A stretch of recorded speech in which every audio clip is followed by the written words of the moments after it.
Having trouble logging into your WhatsApp on your iPhone? Don't worry, in this video I'll show you how to fix the WhatsApp login issue on your iPhone. Let's dive right in.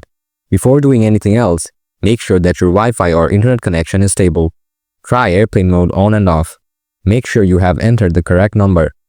Solution 1. Force close the WhatsApp history.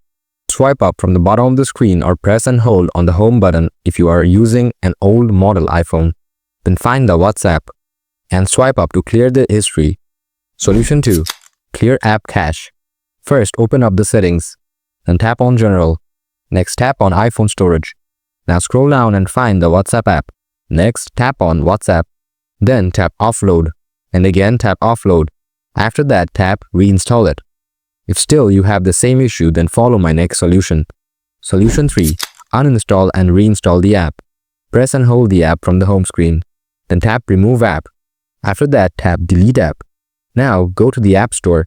Tap on the search icon from the below. Type WhatsApp. Now tap on WhatsApp Messenger and tap on it. Now install the app again. Check your issue whether it's solved. Solution 4. Check iOS update. Open Settings. Tap General. Then tap Software Update. If you see Software Update is available, then update your iPhone software to fix this problem. Solution 5. Reset Network Settings. Open Settings. Tap General. Scroll down. Then tap Transfer or Reset iPhone. After that, tap Reset. Now tap Reset Network Settings. Then enter the passcode of your iPhone if it wants. Tap Reset Network Settings again.